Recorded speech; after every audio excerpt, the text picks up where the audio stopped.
Morning dear students, कैसे हैं आप लोग। मैं विक्रम, आपका कॉमर्स टीचर, स्वागत करता हूं आज की स्पेशल क्लास में। बेटा, जैसे कि आपको पता है, हमने unit number 2 near about finishing line पर थे हम लोग। और हमने लास्ट टाइम इसमें जो टॉपिक डिस्कस किया था वो डिस्कस किया था साइंटिफिक टेक्निक्स। और उसके बाद मैंने आपको ये कहा था कि मैं इसके ऊपर 40+ क्वेश्चंस की एमसीक्यू क्वेश्चंस की क्लास लूंगा। लेकिन उससे थोड़ा पहले हम लोग डिस्कस करते हैं एक लास्ट टॉपिक इस चैप्टर का, इस यूनिट का।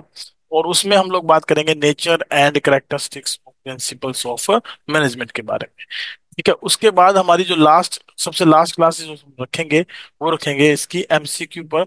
और एमसीक्यू क्लास को जो है हम लोग कॉन्टिन्यूसली जो है ना, अभी मानिए कि हर संडे टू संडे रखेंगे।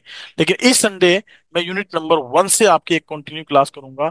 और वो भी early in the morning 6 AM जो है हम यूनिट 1 के मैक्सिमम जो एमसीक्यू क्वेश्चन है वो डिस्कस करने की कोशिश करेंगे। और नेक्स्ट संडे हम चैप्टर 2 यानी यूनिट 2 के एमसीक्यू क्वेश्चन डिस्कस करेंगे। और ये 12 यूनिट के एमसीक्यूज हम 12 जो है ना संडेज लगाएंगे। और 12 संडे में हम इन सारी क्लासेस को कवर अप करेंगे। ठीक है, चलिए अब स्टार्ट करते हैं आज की क्लास को। और आज हम डिस्कस करने वाले हैं nature and significance of principles of management. ठीक है, चलिए आज का जो टॉपिक है वो हमारा क्या है, nature and significance of principles of management. और ये हमारी लास्ट क्लास रहेगी, जो है थ्योरी वाइज लास्ट क्लास रहेगी हमारी थ्योरी वाइज। इसके बाद जो है हम लोग एक एमसीक्यू क्लास रखेंगे यूनिट नंबर 2 की। और वो रखेंगे पार्टिकुलरली ऑन संडे। ठीक है, चलिए स्टार्ट करते हैं nature and significance of management के बारे में।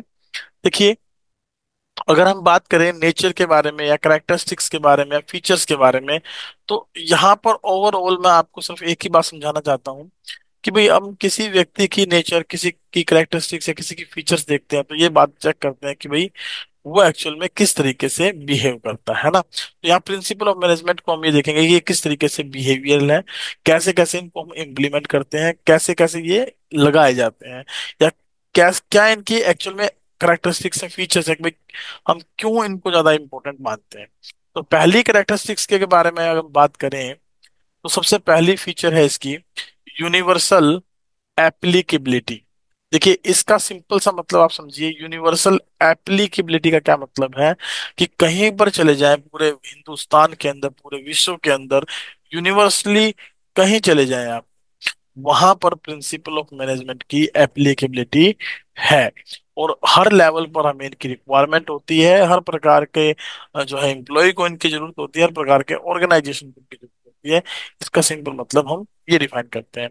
आइए देखते हैं, the principles of management apply to all types of organisation at all the levels and all the time. यानी सभी प्रकार के ऑर्गेनाइजेशन में, सभी लेवल्स पर और सभी समय, चाहे किसी भी समय आप इनको अप्लाई करके देखिए, ये इम्प्लीमेंटेड होते हैं। उन्हें क्या बोलते हैं, universally applicability. The principle of management are intended to apply all types of organization, business as well as non-business, small as well as large और public sector as well as private sector। चाहे किसी भी प्रकार का, कहने का मतलब क्या है, चाहे किसी भी प्रकार का सेक्टर हो, पब्लिक हो, प्राइवेट हो, मैन्युफैक्चरिंग हो, या फिर जो है ट्रेडिंग हो, किसी भी प्रकार का सेक्टर हो, हर जगह जो हम इन प्रिंसिपल्स को क्या करते हैं, अप्लाई करते हैं। However the extent of their responsibility, however the extent of their applicability would vary with the nature of organization, vary with the nature of a organization, business activities, scale of operation। जैसे जैसे business का organisation है, उसकी activities है, cell of operations है, उन सभी में ये क्या है, एप्लीकेबल होते हैं। चाहे कैसी ही बिजनेस की एक्टिविटी क्यों ना हो, चाहे बिजनेस का ऑपरेशन कैसा ही क्यों ना हो। ठीक है, हर जगह इसको हम क्या करते हैं, अप्लाई करके चलते हैं। चलिए, for example the greater productivity would should be divided into small tasks and each employee should be trained to perform his or her specialized job। भाई अब एग्जाम्पल के तौर पे ये समझ सकते हैं कि कोई भी जो, अगर आपको एक्स्ट्रा या ग्रेटर प्रोडक्टिविटी चाहिए तो आपको काम को जो है should be divided into small task, छोटे छोटे हिस्सों में बांटना पड़ेगा। और each employ should be trend, और हर एक एम्प्लॉय को आपको ट्रेंड भी करना पड़ेगा टू परफॉर्म हिज और her specialized job, that is division of work, right. This principle is applicable to a government office, whereas there is a diary dispatch clerk whose job is to receive and send mail or documents, a data entry operator whose task is to input data। चाहे किसी भी प्रकार की कोई भी बात हो, हर जगह आप, चाहे वो पीएन हो चाहे ऑफिसर्स हो, हर जगह आपको ये जो है प्रिंसिपल ऑफ जो मैनेजमेंट है वो अप्लीकेबल करने पड़ेंगे, वो अप्लाई होते हैं। और इनके लिए हर एक प्रकार के स्टाफ को आपको ट्रेन भी करना होता है। This principle is also applicable to a limited company where there are separate departments like production, finance, marketing, research, development etcetera. चाहे आपके पास कोई लिमिटेड कंपनी है जिसमें अलग अलग हमारे पास डिपार्टमेंट्स हैं, जिसमें हम बात करते हैं प्रोडक्शन की, फाइनेंस की, मार्केटिंग की, रिसर्च की, डेवलपमेंट, चाहे किसी भी प्रकार का ऑर्गेनाइजेशन क्यों ना हो, extent of division of work however may vary from case to case. ये हो सकता है कि काम जो है छोटा बड़ा ऑर्गेनाइजेशन हो सकता है, तो कम हो सकता है या ज्यादा हो सकता है, लेकिन हर जगह वर्किंग जो होगी वो होगी। और उस वर्किंग के दौरान हमें अपने वर्क को प्रॉपरली डिवाइड करना है, ट्रेन करना है, ताकि हम इस प्रिंसिपल का बेनिफिट उठा सकें। ठीक है। जर्नल गाइडलाइंस, सेकंड प्रिंसिपल क्या है, सेकंड जो है प्रिंसिपल ऑफ मैनेजमेंट की कैरेक्टरिस्टिक क्या है, जर्नल गाइडलाइंस। देखिए इन फीचर्स पर हमारे पास एग्जाम में क्वेश्चन जरूर आ जाता है, एमसीक्यू बेस्ड या केस बेस्ड क्वेश्चन, तो आपको इनको प्रॉपर तरीके से समझना है। अगर मैं बात करूं, थोड़ा सा ऊपर दोबारा एक बार चलूं आपके साथ, तो ध्यान रखिएगा यूनिवर्सल एप्लीकेबिलिटी का की कंसेप्ट जो है वो यही है। की कंसेप्ट जो है वो क्या है, ये है कि principle of management apply to all types of organisation at all levels at all the times. अगर ये लाइन आपको कहीं दिखाई देती है तो definitely you are applying the you are saying that principles of management are universally applicable. Now second is general guidelines। अगर general guidelines की बात करें तो principle of management are guidelines to action behavior of the managers। जो कोई भी मान लो particularly employment है या एम्प्लॉय है या मैनेजमेंट है, तो कोई भी काम करती है या उसका कोई भी बिहेवियर होता है, या मैनेजर का कोई भी काम होता है, कोई भी बिहेवियर होता है, उसके प्रति दी गई ये जनरल गाइडलाइंस होती है कि how they do the work, वो काम कैसे करना है। For example in dealing with a situation of conflict, अगर किसी कंफ्लिक्ट वाली सिचुएशन के साथ हमें डील करना है बिटवीन द टू डिपार्टमेंट, जो कि दो डिपार्टमेंट के बीच में है, तो a manager may emphasise the primacy of overall goals of organisation. तो वहां पर प्रिंसिपल ऑफ मैनेजमेंट जो इम्प्लीमेंट होगा that is subordination of individual interest to general interest होगा, जिसकी वजह से वहाँ जो समस्या है, कंफ्लिक्ट है, उसको आप रिमूव कर सकते हो, दूर कर सकते हो। ठीक है। बताइए क्या आपको ये बात समझ में आ रही है कि नहीं आ रही है, is it clear to all? चलिए, अगर ये क्लियर है तो आगे चलते हैं थोड़ा सा। इसी प्रिंसिपल में, इसी फीचर में क्या लिखा है, principles are guidelines to action but do not provide readymade straight jacket solutions to all manager problems. This is so because real business situations are very complex and dynamic and are a result of many factors. तो कई बार ये question आपसे पूछ लेता है, the principles of are the guidelines to action but do not provide ready-made straitjacket solutions to all the manager problems, explain। इसको बताइए, आप एक्सप्लेन करिए। एक नंबर में ही आपसे ये बात पूछेगा, you have to write about this one, that कि ऐसा इसलिए होता है, दिस इज सो बिकॉज, क्योंकि जो रियल बिजनेस है सिचुएशंस है, रियल बिजनेस सिचुएशंस है, वो कैसी हैं, कॉम्प्लेक्स है, कैसी हैं, कॉम्प्लेक्स हैं, and are are result of many factors. और जो बहुत सारे फैक्टर्स होते हैं उनका एक पार्टिकुलरली रिजल्ट होता है। तो हम सिंपली ये कहते हैं कि भाई जरूरी नहीं है कि एक प्रिंसिपल का जो सॉल्यूशन है वो एज इट इज एप्लीकेबल हो जाएगा, वो सिर्फ एक गाइडलाइन है, एक बात बताएगा हमें कि भाई हम इसको इस तरीके से इम्प्लीमेंट कर सकते हैं, लेकिन एक्चुअल में वो एज इट इज एप्लीकेबल हो जाए, ये बहुत अच्छी बात होगी। लेकिन रेडीमेड स्ट्रेट जैकेट सॉल्यूशन वो नहीं देता, हमें उनमें कुछ ना कुछ मॉडिफिकेशन करना पड़ता है। थर्ड वन, अगर करेक्टरिस्टिक के बारे में बात करें, तो form by practice and experimentation. जितने भी प्रिंसिपल्स हमारे हैं वो सारे के सारे किसके थ्रू बने हैं, प्रैक्टिस के थ्रू बने हैं, एक्सपेरिमेंट करके बनाए गए हैं या एक्सपेरिमेंट करके इनको डेवलप किया गया है। तो principle of management are formed by experience and collective wisdom of managers. Collective wisdom of manager का मतलब है बहुत सारे मैनेजर्स ने आपस में मिलकर अपने सजेशंस देकर और अपने द्वारा किए गए एक्सपेरिमेंट के बिहाफ पर इन प्रिंसिपल्स को डेवलप किया है, इन प्रिंसिपल्स को बनाया है, एज वेल एज एक्सपेरिमेंटेशन को इंक्लूड करते हुए। For example, it is a matter of common experience, ये किस चीज का मैटर है, एक प्रकार से कॉमन एक्सपीरियंस का, that discipline is indispensable for the accomplishing any purpose. कहता है कि भाई, एक छोटा सा एग्जांपल देकर समझा रहा है कि भाई, अगर मान लीजिए आपके पास अगर डिसिप्लिन नहीं है, तो आप किसी भी ऑर्गेनाइजेशन में कोई भी पर्पज अचीव नहीं कर पाएंगे। और हर एक ऑब्जेक्टिव को अचीव करने के लिए डिसिप्लिन जो है वो क्या माना गया है, उसका इनडिस्पेंसेबल पार्ट माना गया है, इनसेपरेबल पार्ट माना गया है।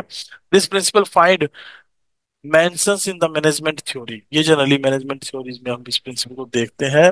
और हेनरी शोल ने तो प्रिंसिपल सब कुछ बताया है प्रिंसिपल ऑफ डिसिप्लिन के नाम से। So on the other hand, in order to remedy the problem of fatigue of workers in the factory, an experiment to be conducted to see the effect of the improvement of physical conditions और to reduce the stress. और अगर दूसरी तरफ अगर देखें भाई, मान लीजिए हमें जो वर्कर्स हैं उनके थकावट की समस्या को दूर करना फैक्ट्री के अंदर, तो हमने बहुत सारे एक्सपेरिमेंट किए और उस एक्सपेरिमेंट के इम्पैक्ट को देखा, उससे इम्प्रूवमेंट देखी फिजिकल कंडीशन में, और किस प्रकार से जो है एम्प्लॉय का स्ट्रेस रिड्यूस हुआ, इसके ऊपर हमने फोकस से किया। फोर्थ वन हमारे पास जो फीचर है, that is flexible. Flexible simply stand for modifiable, changeable. ठीक है, मॉडिफाइएबल या मॉडिफाइंग को हम कर सकते हैं। The principle of management are not rigid, ये रिजिड नहीं है, स्ट्रेट फॉरवर्ड नहीं है, या इनको हम कठोर नहीं मान सकते। They are not rigid prescriptions which have to be followed absolutely, जिनको हमें ऐसे एकदम एग्जैक्टली फॉलो करना हो, ऐसा नहीं है। Because the principles of management are flexible and can be modified by the manager when the situation so demands, जैसी सिचुएशन की डिमांड होती है उसी के अकॉर्डिंग हम इनमें क्या कर सकते हैं, चेंज कर सकते हैं, बदलाव कर सकते हैं। For example, the degree of concentration of authority, यानी कि सेंट्रलाइजेशन और its dispersal decentralisation, will depend upon the situation circumstances of each enterprise is moreover on the size too। ठीक है, कि साइज पर भी डिपेंड करता है ऑर्गेनाइजेशन के, कि भाई एज पर द साइज हमें सेंट्रलाइजेशन को फॉलो करना चाहिए या डिसेंट्रलाइजेशन को करना चाहिए। लार्जर साइज होगा तो हम डिसेंट्रलाइजेशन को कर सकते हैं, स्मॉलर साइज है तो हम सेंट्रलाइजेशन को कर सकते हैं। The principle of management give the managers enough discussion to modify them according to the situation. Moreover, individual principles are likely different tools serving different purposes, and the manager has to decide which tool is used under which circumstances। तो बहुत सारे लोगों का individual principles जो है उनका, उनको हमने इस तरीके से माना कि वो डिफरेंट डिफरेंट टूल है ऑर्गेनाइजेशन में, जिस प्रकार के टूल की रिक्वायरमेंट है हम उस प्रकार का प्रिंसिपल वहां पर क्या कर लेते हैं, इम्प्लीमेंट कर लेते हैं। और प्रिंसिपल ऑफ मैनेजमेंट जो मैनेजर्स को मतलब इस प्रकार की पावर्स देता है, इस प्रकार की डिस्क्रिशनरी पावर देता है कि वो चेंज कर सके, उनमें बदलाव ला सके अगर सिचुएशन के अकॉर्डिंग चेंज की जरूरत है तो। ठीक है, चलिए नेक्स्ट है हमारे पास कॉन्टीजेंट। देखिए कॉन्टीजेंट क्या होता है, संभावित। कॉन्टीजेंट क्या होता है, संभावित। अब संभावित क्या होगी, अब संभावित तो सिचुएशंस होती हैं, प्रिवेलिंग सिचुएशंस होती हैं ना। The application of principles of management is contingent और dependent upon the prevailing situation at a particular point of time. तो जैसे इसने बताया कि भाई जो कॉन्टीजेंसी है उसका मतलब होता है संभावना, यानी कि application of principal of management contingent है, संभावना है इनकी कि हर कंडीशन में एप्लीकेबल हो जाए, और डिपेंड करते हैं बेसिकली किसके ऊपर, जो मार्केट में सिचुएशन प्रिवेल्ड है, चली हुई है, या पर्टिकुलर पॉइंट ऑफ टाइम पर कैसी सिचुएशन हमारे सामने है, उसी तरीके से हम इनको जो है ना क्या कर लेते हैं, कॉन्टीजेंटली एप्लीकेबल कर लेते हैं। The principles of applications of principles has to be changed as per requirements. For example, employees deserve fair and just remuneration, but what is just and fair is determined by multiple factors. So they include contribution of the employees, paying capacity of the employer, and prevailing wages rate for the occupation under consideration. तो अगर मान लीजिए example के तौर पे बताना चाह रहा है कि भाई एक एम्प्लॉय के लिए सैलरी कैसी होनी चाहिए, फेयर होनी चाहिए, रेम्युनरेशन कैसा होना चाहिए, जस्ट रेम्युनरेशन होना चाहिए, जैसा वो डिमांड कर रहा है उसको वैसा मिलना चाहिए। लेकिन अगर मान लीजिए जस्ट एंड फेयर डिटरमाइंड जो है वो केवल एक चीज से तो फोकस होता नहीं, अलग अलग चीजों को हमें इसके ऊपर क्या करना पड़ता है, इम्प्लीमेंट करना पड़ता है। अलग अलग चीजों को अगर हमें इम्प्लीमेंट करना पड़ेगा तो जो है उस कंडीशन में ये क्या बन जाते हैं, कॉन्टीजेंट बन जाते हैं, संभावित बन जाते हैं, भाई इनको इम्प्लीमेंट किया भी जा सकता है और नहीं भी करता। So also prevailing wages rate for the, और ये भी देखना पड़ता है कि मार्केट में करंट मार्केट रेट जो है ना, वेज रेट क्या है और ये क्या डिमांड कर रहा है एम्प्लॉय। अगर वो कहीं ना कहीं मैच होती है तो हम इसको इम्प्लीमेंट कर लेते हैं, अदरवाइज प्रिंसिपल्स जो है वो इम्प्लीमेंटेड नहीं होंगे। हमने एक पढ़ा कॉन्टीजेंट, ठीक है, that is a repeated part, contingent. तो इसको हम एक बार छोड़ देते हैं, नेक्स्ट चलते हैं। देखिए यहाँ पर एक बेसिक सा डिफरेंस बताया है दोनों में, कई बार क्वेश्चन में आ भी जाता है और बच्चे कंफ्यूज भी हो जाते हैं, तो इसको एक बार समझ लीजिए। Difference between nature of principal of management on the basis of flexibility and contingent. मैंने बताया फ्लेक्सिबिलिटी का मतलब मॉडिफिकेशन होता है, आप इसको इजिली मॉडिफाई कर सकते हैं, और कॉन्टीजेंट में भी हम एज पर द सिचुएशन अपने आप को चेंज कर लेते हैं। तो what is the difference? So flexible means principle of management can be modified according to the situation and their application depends upon the prevailing situation at a particular point of a time. This is the basic difference. Contingent में हम लोग संभावनाएं show करते हैं, but जैसी situation है उसके according, जो पॉइंट ऑफ टाइम है उसके अकॉर्डिंग हम अपने आप में क्या लाते हैं, चेंज लाते हैं। जबकि फ्लेक्सिबिलिटी का मतलब है कि जो सिचुएशन है उसके अकॉर्डिंग हम इनमें अगर कोई चेंजमेंट करना चाहें प्रिंसिपल्स में, चेंज कर सकते हैं। तो प्रिंसिपल क्या है, फ्लेक्सिबल है, can be modified according to the situation, where contingency का मतलब क्या है, their application depends upon the prevailing situation at a particular point of time, right. Next है हमारे पास मेनली बिहेवियरल। अब मेनली बिहेवियरल क्या होता है कि भाई बेसिकली जो प्रिंसिपल्स हैं वो किस पर डिपेंड करते हैं, ह्यूमन बिहेवियर पर डिपेंड करते हैं। किस पर डिपेंड करते हैं, ह्यूमन बिहेवियर पर। तो जो ह्यूमन बिहेवियर है उसके ऊपर क्योंकि इनकी डिपेंडेंसी होती है, तो उसी के अकॉर्डिंग हम इनमें क्या कर सकते हैं, चेंज ला सकते हैं। तो principle of management are mainly behavioural in nature as they aim at influencing behaviour of human beings. So it is not that these principles do not pertain to things and phenomena at all. It does matter of the emphasize. जैसी जैसी मतलब emphasise का मतलब जैसा, जैसी requirement आप कह सकते हो है, उसी तरीके से ये एप्लीकेबल होते हैं। भाई ये जो है बेसिकली किसी एक चीज या प्रोसेस पर क्या है, फिक्स नहीं है, परटेंड नहीं करते। Moreover principles enable a better understanding of the relationship between the human and material resources in accomplishing organisational purpose.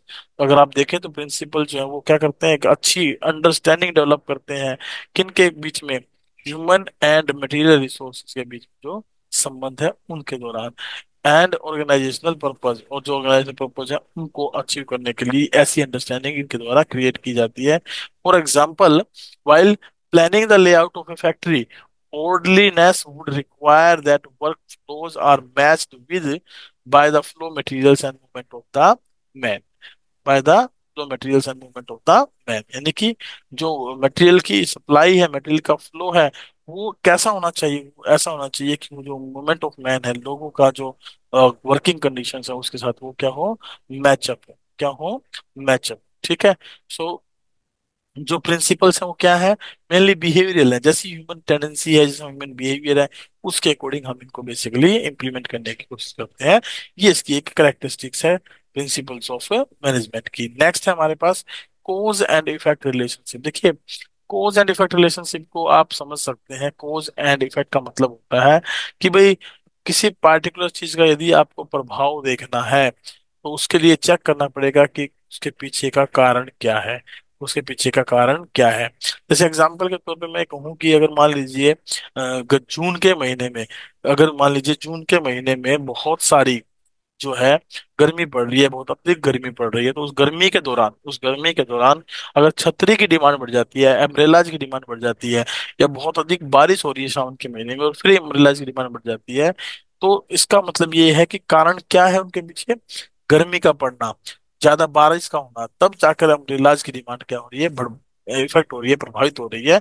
So cause and effect relationship जो है, कोज एंड इफेक्ट रिलेशनशिप है, वो क्या बताता है, principle of management are intended to establish relationship between the cause and effect so that they can be used in similar situation in a large number of cases। यानी कि ये इस तरीके से बिहेव करते हैं कि भाई अगर आपके सामने बहुत अधिक मात्रा के अंदर मतलब कोई पार्टिकुलरली कोई केस ऐसा है कोई जिसके अंदर आप कोज एंड इफेक्ट रिलेशनशिप के बारे में बात कर रहे हैं, तो उसका मतलब है कि भाई अगर उसी जैसी सिचुएशन हमारे सामने आ जाती है ना, तो हम उस सिचुएशन में वो प्रिंसिपल इम्प्लीमेंट कर पाते हैं कि नहीं कर पाते हैं, इसके ऊपर बेसिकली ये फोकस करता है। So as such they tell us if a particular principle was applied in a particular situation what would be its likely effect. तो हम इसमें ये चेक करते हैं कि अगर मान लीजिए किसी पार्टिकुलर सिचुएशन में कोई प्रिंसिपल अप्लाई कर दिया जाए तो उसका क्या प्रभाव होगा, क्या वही सेम इफेक्ट होगा जो हमने इससे पहले जिस सिचुएशन में उसको इम्प्लीमेंट किया था, और अगर उसी तरीके की सिचुएशन दोबारा आई तो क्या इसका इम्पैक्ट दोबारा से भी वही होगा या नहीं होगा। So principle of management are less than perfect since they mainly apply to human behaviour. तो प्रिंसिपल ऑफ मैनेजमेंट क्या है, परफेक्ट बहुत कम माने गए हैं, क्योंकि मेनली क्या है, ह्यूमन बिहेवियर पर डिपेंड करते हैं। किस पर डिपेंड करते हैं, ह्यूमन बिहेवियर पर डिपेंड करते हैं। In real life situation are not identical. और वास्तविकता में अगर आप देखें तो हमारी जो रियल लाइफ में सिचुएशन है वो कभी भी आइडेंटिकल नहीं होती। So accurate cause and effect relationship में बी डिफिकल्ट टू एस्टेब्लिश। तो एग्जैक्टली जो कोज एंड इफेक्ट रिलेशनशिप है ना वो एस्टेब्लिश करना मुश्किल हो जाता है, लेकिन फिर भी हम ये मानते हैं कि प्रिंसिपल ऑफ मैनेजमेंट क्या है, they create the cause and effect relationship. However, principle of management assist manager in the establishing cause and effect relationship, so some extent and are therefore useful, ताकि वो किसी हद तक जो है हमारे लिए क्या हो, यूजफुल हो। In the situation of emergencies it is desirable that someone takes charge and others just follow। अगर मान लीजिए किसी ऑर्गेनाइजेशन में कोई इमरजेंसी की सिचुएशन क्रिएट हो जाती है तो वहां पर ये जरूरी बन जाता है, कारण क्या है, इमरजेंसी जरूरी बन जाता है कि भाई कोई उसका चार्ज ले और बाकी लोग उसको फॉलो करें। तो ये कोज एंड इफेक्ट रिलेशनशिप एस्टैब्लिश करने की बात हो रही है। But in the situation requiring cross functional expertise such as setting up of a new factory, more participative approach to decision making would be advisable.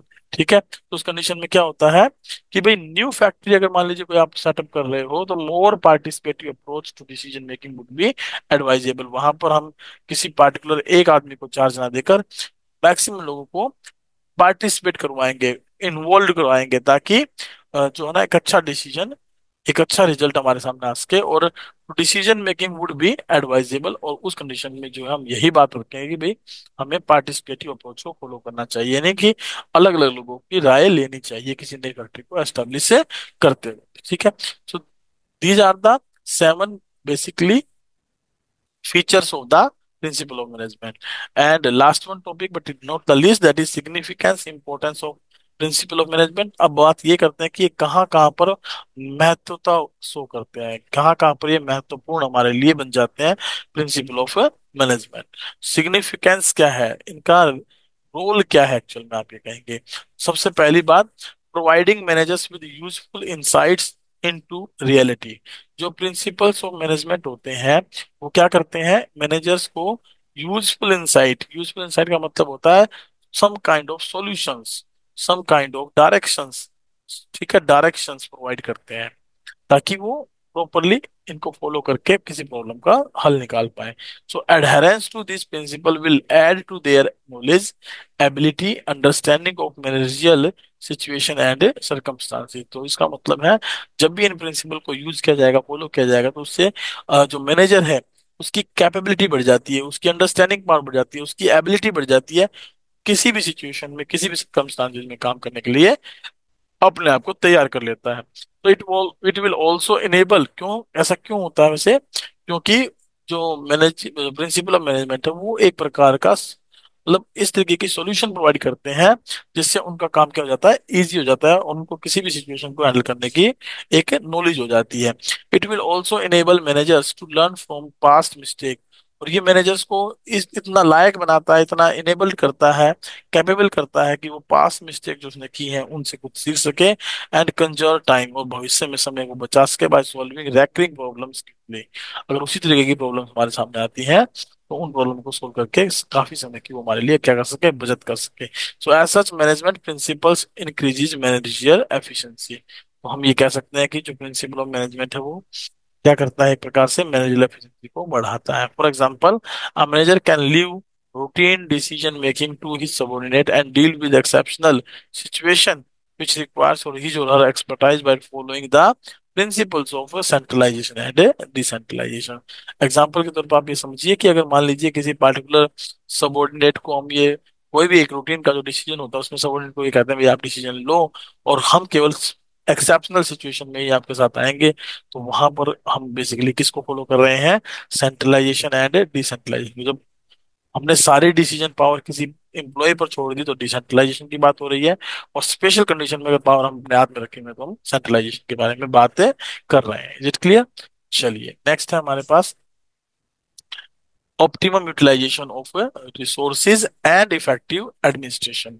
तो अगर हम बात करें प्रिंसिपल ऑफ मैनेजमेंट के बारे में, तो प्रिंसिपल ऑफ मैनेजमेंट क्या है, बेसिकली क्या है ये, इनसे हम ऑप्टिमम यूटिलाइजेशन कर सकते हैं किसका, रिसोर्सेज का। इसका मतलब होता है कि भाई कम से कम इनपुट में मैक्सिमम आउटपुट निकालना, कम से कम इनपुट में मैक्सिमम आउटपुट निकालना, या full utilisation of resources and effective administration. और जो एडमिनिस्ट्रेशन पार्ट है वो भी काफी अच्छे से चल सकता है।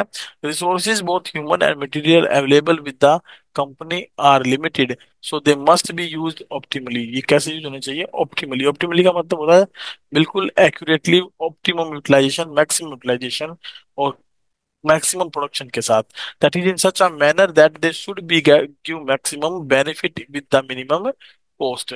exactly what is optimally, जो maximum benefit दे और कम से कम जिसमें हमारी लागत लगे।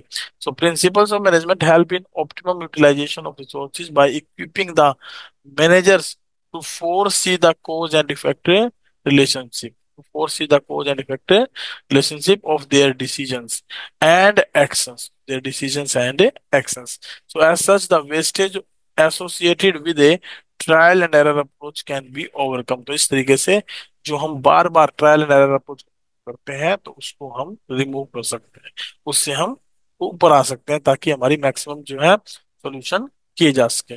So effective administration necessitates personalization of managerial conduct so that manager's power is used with due discretion, ताकि मैनेजर के पास जो पावर है, मैनेजर जो पावर है वो मैक्सिमम को क्या कर सके, यूज कर सके। So principle of management help in effective administration by limiting the boundary of managerial discussion so that their decision may be free from personal judgements, जो उनकी पर्सनल जजमेंट्स है उनसे वो क्या उसके दूर हो सके, उनका उनमें ज्यादा इंटरफेयर ना हो, एंड उनमें किसी प्रकार की कोई बायसनेस भी क्रिएट ना हो। तो इसका मतलब प्रिंसिपल ऑफ मैनेजमेंट है वो क्या करते हैं, इफेक्टिव एडमिनिस्ट्रेशन में भी हमारी मदद करते हैं। कैसे मदद करते हैं, by limiting the boundaries of managerial discussion so that their decision may be free from personal prejudice and the biases. For example, इसको एग्जांपल से अगर समझे तो in deciding the annual budget for different departments rather than personal preferences, managerial decisions is bound by the principle of contribution to the organization objective like subordination of individual interest to general interest। तो उसमें हम लोगों ने क्या कर दिया, bound कर दिया, किसको बाउंड कर दिया, पर्सनल प्रेफरेंसेस को, कि भाई जो पार्टिकुलरली एम्प्लॉय है, मैनेजमेंट है, वो अपने किसी पर्सनल हित के ऊपर फोकस नहीं करेगा, वो क्या करेगा, ऑर्गेनाइजेशनल गोल्स को बेसिकली लेके चलेगा, ताकि ऑर्गेनाइजेशनल गोल्स में अगर हम अचीव कर पाएंगे तो इंडिविजुअल गोल्स ऑटोमेटिकली क्या हो जाएंगे, अचीव हो जाएंगे। तो ये जो है क्या है, बेसिकली एक जो हमने पढ़ा, दैट इज कि भाई इफेक्टिव एडमिनिस्ट्रेशन और ऑप्टिमम यूटिलाइजेशन हम इसमें कर पाते हैं। नेक्स्ट है हमारे पास साइंटिफिक डिसीजंस। अब देखिए कोई भी अगर आप प्रिंसिपल ऑफ मैनेजमेंट अप्लाई करते हैं तो उसमें हम बेसिकली साइंटिफिक डिसीजंस के बारे में ही बात करते हैं। और साइंटिफिक डिसीजन किस पर फोकस होते हैं, बेसिकली फैक्ट्स पर, थॉटफुलनेस पर, जस्टिफाइएबल पर, in terms of intended purpose. जो पर्पज है उस पर्पज के अकॉर्डिंग उनके फैक्ट्स क्या है, उनके बारे में क्या विचार रखे गए हैं, किस प्रकार से उनको समझा गया है, इन सब के ऊपर, इन सब पर्पजेस को हम यहाँ पर क्या करते हैं, इन्वोल्व करके चलते हैं। So they must be timely, realistic and subject to measurement and evolution. ये कैसे होने चाहिए, ये ऑन टाइम कंप्लीट होने चाहिए, रियलिस्टिक होने चाहिए और मेजरमेंट एंड इवोल्यूशन के ऊपर बेस्ड होने चाहिए। So management principles help in the thoughtful decision making. तो जो प्रिंसिपल ऑफ मैनेजमेंट है वो एक मैनेजमेंट की कैसे मदद करता है, थॉटफुल डिसीजन लेने में, साइंटिफिक डिसीजन लेने में। बेसिकली ये किस पर बेस्ड होते हैं, लॉजिक पर, ना कि किसी प्रकार के ब्लाइंड फेथ पर। Management decision taken on the basis of the principles are free from bias and reduce और इसके अलावा they are based on the objective assessment of the situation. जो पार्टिकुलर सिचुएशन है उसकी एक बिल्कुल माइक्रो जो स्टडी है वो करके उन पर जो है बेस्ड होते हैं प्रिंसिपल्स। तो ये क्या करते हैं, एक प्रकार से हमें साइंटिफिक डिसीजन लेने में मदद करते हैं। ठीक है। नेक्स्ट वन हमारा जो है that is meeting changing environment requirements.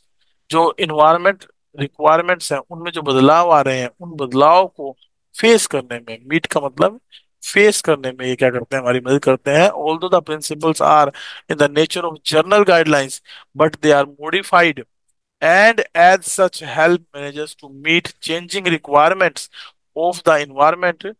तो फिर भी ये क्या करते हैं, जो प्रिंसिपल्स ऑफ मैनेजमेंट होते हैं वो जितना भी बदलाव ऑर्गेनाइजेशन में आ रहा है या इन्वायरमेंट में आ रहा है उसको ये अडॉप्ट करने की पावर हमें प्रोवाइड करते हैं, उसको हमें फेस करने की पावर हमें प्रोवाइड करते हैं। और उनमें अगर किसी प्रकार का कोई चेंज हम देखते हैं तो उस चेंज को भी ये क्या करते हैं, अडेप्टेबल बनाते हैं, फ्लेक्सिबल हो जाते हैं उस कंडीशन में management principles to adopt the dynamic business environment changes. And for example management principle जो है वो बेसिकली फोकस करते हैं किसके ऊपर, डिवीजन ऑफ वर्क के ऊपर, स्पेशलाइजेशन के ऊपर।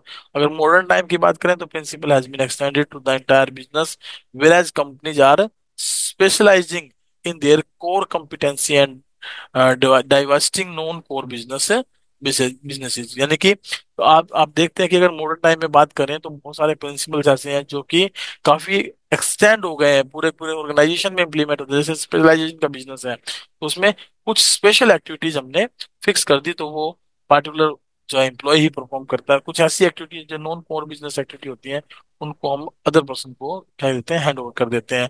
One may cite the decision of Hindustan Unilever Limited in divesting non-core businesses of chemicals and seeds। Some companies are outsourcing their non-core activities। कुछ कंपनी ऐसी होती है जो उनकी नॉन कोर एक्टिविटीज को क्या करते हैं, परचेज भी कर लेते हैं, आउटसोर्स भी कर लेते हैं, like share transfer management and advertising to the outside agencies. आपने देखा होगा, आपने पढ़ा भी होगा, बीपीओ नाम से एक प्रोसेस, बिजनेस प्रोसेस आउटसोर्सिंग। तो ये एक्चुअल में क्या है, बिजनेस प्रोसेस आउटसोर्सिंग है। और टेक्निकल स्किल्स के बारे में बात करें तो वो क्या है, knowledge process outsourcing, KPO. So even core processes such as R&D, manufacturing, marketing are being outsourced today।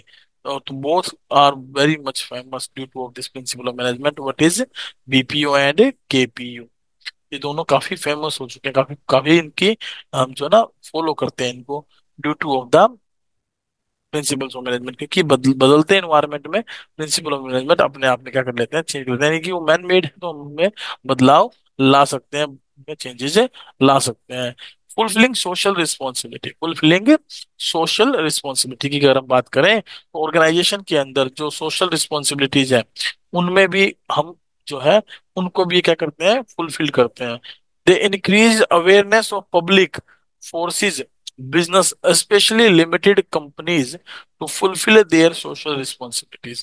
क्या करता है कि भाई जो प्रिंसिपल ऑफ मैनेजमेंट है वो क्या करता है, पब्लिक में, बिजनेसेस में, स्पेशली लिमिटेड कंपनीज के अंदर क्या करते हैं, अपनी जो सोशल रिस्पॉन्सिबिलिटी है उनको पूरा करने की कोशिश करते हैं। और इनमें मदद कौन करता है, principal of management. So management principles has also evolved in response to the demands of the public। Moreover, in the interpretation of principles also assumes newer and contemporary meanings।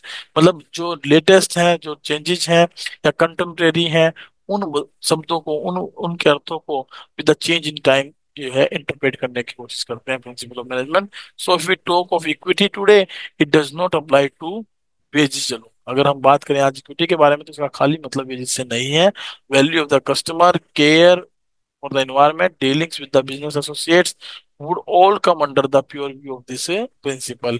यानी कि कोई एम्प्लॉय हमारे यहाँ काम कर रहा है तो केवल ये नहीं कि भाई दो एम्प्लॉय को हमने बराबर वेजेस दे दिया तो इक्विटी बन गई, नहीं।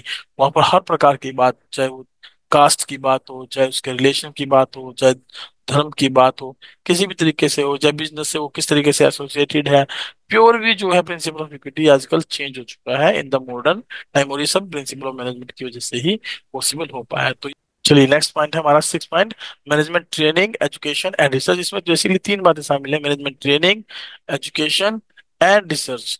तो इनका क्या मतलब है, बेसिकली जो प्रिंसिपल ऑफ मैनेजमेंट होते हैं वो क्या है, कोर मतलब मेन पॉइंट है, मेन एलिमेंट है of management theory.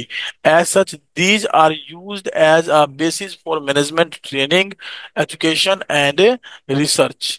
So entrance to the management institutes is preceded by management aptitude test. जो कोई भी मैनेजमेंट इंस्टीट्यूट होते हैं वो किसको सबसे आगे रखते हैं, किसी भी प्रकार के मैनेजमेंट एप्टीट्यूड टेस्ट को। और this test could not have been developed without any understanding of management principles, या उनको बिना किसी, अगर आपको अगर प्रिंसिपल्स ऑफ मैनेजमेंट की नॉलेज नहीं है तो you can not develop it, you can not इनको जो ना आप जो ना इम्प्लीमेंट नहीं कर सकते। सो प्रिंसिपल जो है बेसिकली मैनेजमेंट प्रिंसिपल्स प्रोवाइड क्या प्रोवाइड करते हैं, बेसिक ग्राउंड वर्क्स। क्या प्रोवाइड करते हैं, बेसिक ग्राउंड वर्क, यानी कि एक ऐसा एरिया, एक ऐसा वर्क प्लेस प्रोवाइड करते हैं for the development of management as a discipline. So professional courses such as BBA, MBA, master of business administration है या बैचलर ऑफ बिजनेस एडमिनिस्ट्रेशन है, और also teach this principles as a part of their curriculum at the beginners level. क्योंकि उनको हमें किसी ना किसी प्रकार से ट्रेनिंग देनी होती है, ट्रेन करना होता है। So management principle enables refinement of the management practices as well as facilitating the development of new management techniques. So the new management techniques like operations, research or post accounting, just in time, JIT, yeah, Kanban and Kaizen have developed due to further research of these principles. तो overall जो principles of management है उसके अंदर हम basically तीन चीजों को लेकर चलते हैं। तीन चीजें क्या है हमारे सामने, एक तो मैनेजमेंट ट्रेनिंग, दूसरा मैनेजमेंट एजुकेशन और तीसरा मैनेजमेंट रिसर्च। तो इसमें हम ट्रेनिंग भी प्रोवाइड करते हैं, इसमें हम ये जो है हमारे लिए अच्छी एजुकेशन को क्रिएट करने में मदद करता है, और इसके अंदर हम अच्छी रिसर्च करने को भी इंक्लूड करके चलते हैं, जिसकी वजह से क्या होता है कि मैनेजमेंट जो है वो ग्रो कर पाता है, ऑर्गेनाइजेशन जो है वो ग्रो कर पाता है। ठीक है, ये एक हमारा जस्ट इन टाइम मैन्युफैक्चरिंग है या लीन मैन्युफैक्चरिंग है या केजिन थ्योरी है, ये कुछ थ्योरीज दी गई हैं जिसको आपने एक बार रीड कर लेना है, क्योंकि ये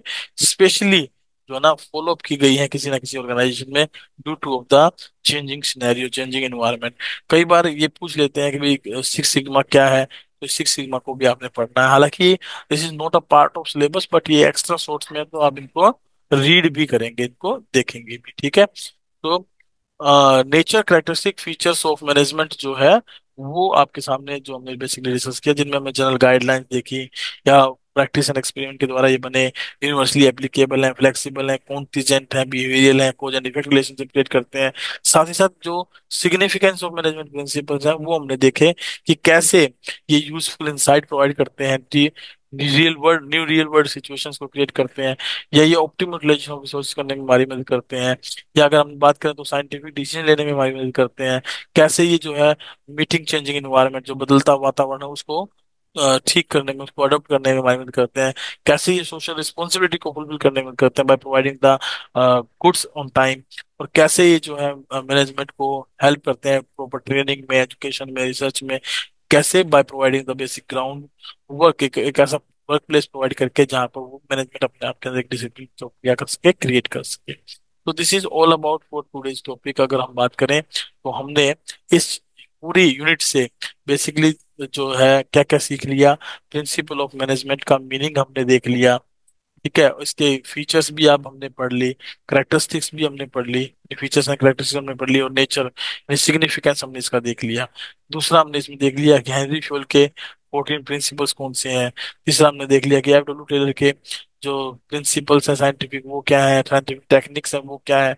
इसके अलावा हमने कुछ एक्स्ट्रा सोर्स में एक डिफरेंस भी पढ़ा between the Henry Fayol and F W Taylor. So हमने ये सारी बातें इसके अंदर जो है डिस्कस की। तो होप्स तो आपको यूनिट समझ में आई होगी। अगर आपको समझ में आई हो तो इस क्लास के लिंक को अपने दोस्तों से जरूर शेयर करें ताकि वो भी इसका बेनिफिट ले सकें। अब हमारी जो नेक्स्ट क्लास होगी वो हम रखेंगे संडे। ठीक है, कब रखेंगे, संडे को। ये संडे कब आएगा हमारा, जैसे क्या डेट है, 12 जुलाई, सॉरी 13 जुलाई है आज, 13 जुलाई, आज 13 जुलाई है, आज 13 जुलाई है। तो कल 14 तारीख है, तो 14 7 21 जुलाई को हम इस यूनिट की एक एमसीक्यू क्लास रखेंगे यूनिट नंबर 2 पर, जिसमें मोर देन हम 60+ आप ये कहिए कि एमसीक्यू के बारे में डिस्कशन करेंगे। और जो आने वाला संडे है, नहीं कल 14 जुलाई, उस पर हम यूनिट नंबर 1 की एक एमसीक्यू क्लास रखेंगे, उसमें हम लोग 50+ एमसीक्यू जो है यूनिट नंबर 1 से क्या करेंगे, डिस्कस करेंगे। क्लियर, चलिए। तो ये कुछ इसमें केस स्टडीज वगैरह दी गई हैं जिनको आपको अपनी बुक से पढ़ना है। आपके पास जो बुक अवेलेबल है, कोई भी बुक हो चाहे आपके पास, आप उसमें पढ़ सकते हैं।